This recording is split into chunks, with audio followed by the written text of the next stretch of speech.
Hello out there. This your girl Jazzy T, coming with a little bit of Boosie info. This is my disclaimer, my copy disclaimer, so I don't get in no trouble on the YouTube streets and keep everything legal and right. I'm trying to get monetized, so I don't want no problems. Um, with that being said, I hope you guys are having a great day, and let's get into this video.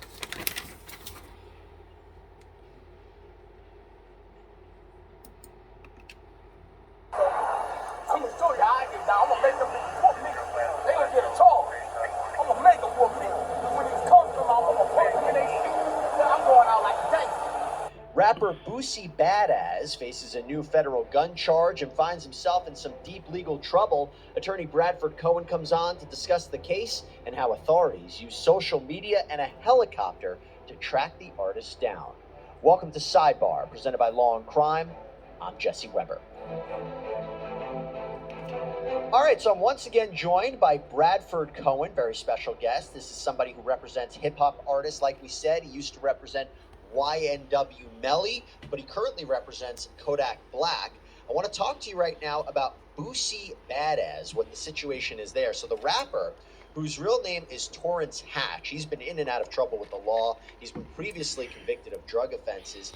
He was arrested and hit with a federal gun charge for being a felon in possession of a firearm.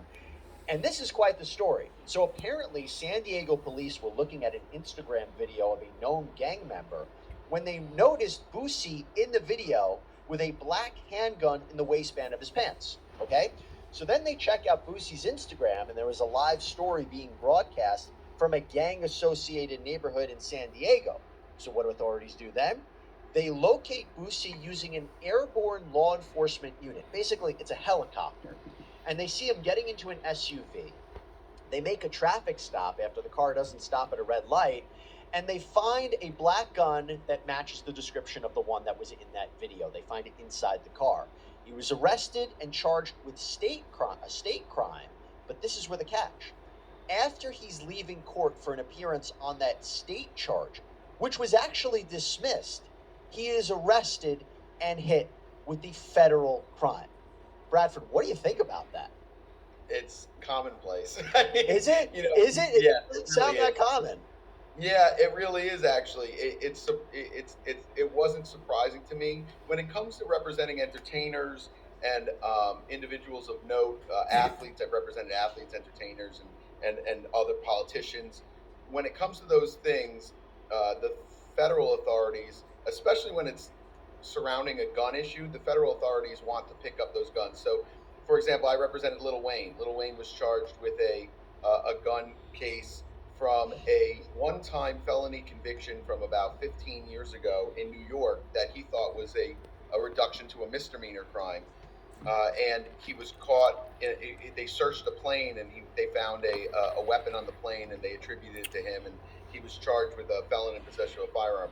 I ended up getting him a pardon from the president for that charge because of how it was charged and how everything was going on. But that being said, the feds usually wouldn't even pay attention to those charges. The feds usually wouldn't even blink an eye at a felon in possession of a firearm when it's someone with one-time felony or two-time felony. What they're doing is a lot of these artists, they're trying to hammer down on them. If you remember, T.I. got a gun charge back in the day. So what they do is they hammer down on these because these are the most covered issues, right? So they could say, hey, listen, you're a felon with a possession of a firearm. We're going to bring charges just like we brought charges on Bob Smith, Boosie BadAzz. Wow, do you guys hear that? Said something about covering charges. Excuse me. That's not how that's supposed to go. But anyways, I'm gonna keep letting that video play. I hope you hearing it clearly and you enjoying the video. Kodak Black.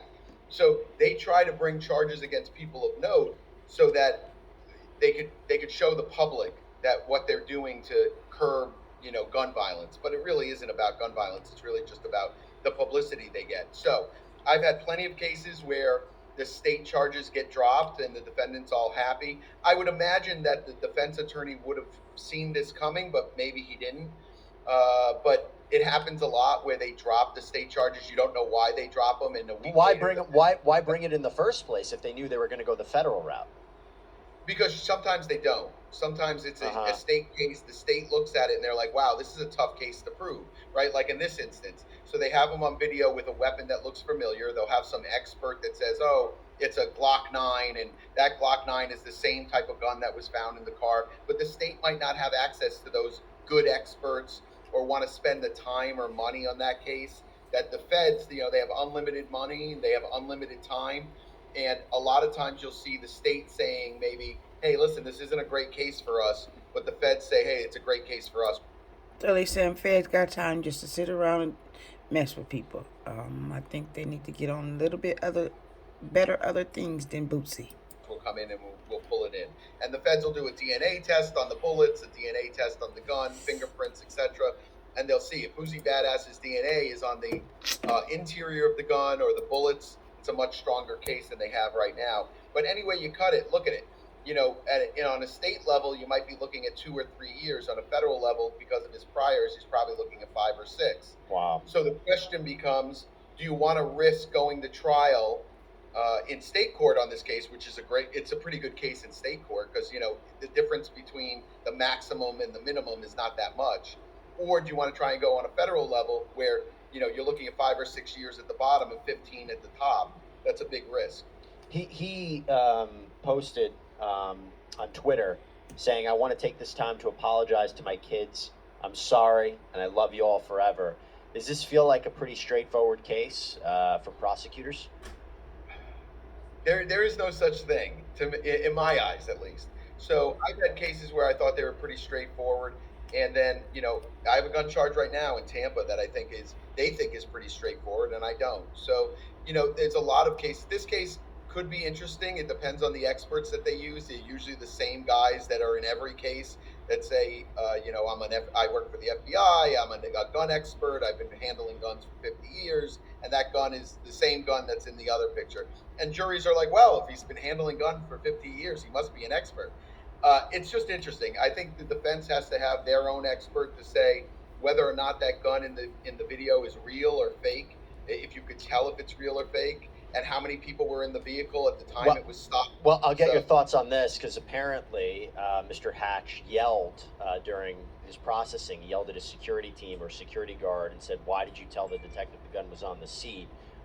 They wrote this in the charging document, the federal prosecutors, and they go on to say that SDPD, San Diego Police Department officers, heard Hatch tell his security, you told me they were in the bag. Does that, basically show that he knew about the gun in the car? Yeah, he could have known about the gun in the car. It doesn't necessarily mean that it's his. Uh-huh. So, I've had cases where there were security teams in a car and there was, AK-47s in the trunk. It doesn't, and my client might have known about it, but the problem is that they belong to the security team. So, like I said, there's a lot of things that happen during cases, a lot of statements that are made that some people from the outside might be like, holy crap, that's a slam dunk. Right. But when you look at it from a defense perspective, it's still a case that they need to prove. And his attorney, I believe, released a statement and basically talked about how he was arrested, and then goes on to say, and then after they took him into custody, they announced that they were unprepared to proceed with his detention hearing because the government was ill prepared. Mr. Hatch was forced to cancel a number of shows over this historic Juneteenth weekend, so they're already criticizing the prosecution. Bradford Cohen, thank you so much for taking the time. Really interesting case, and we'd love to have you back here on Sidebar. Well, y'all see, Boosie got himself in a little trouble. But I'm going to hit y'all with the copy disclaimer one more again. Make sure you know, like, I'm not using it for nothing that I'm supposed to be using it for. Educational and entertainment purposes only, excuse me. And with that being said, your girl Jazzy T is finna sign off. And hope you guys have a great day. God bless everyone. If you like the video, please like, share, and subscribe. Please like, share, and subscribe. See you soon.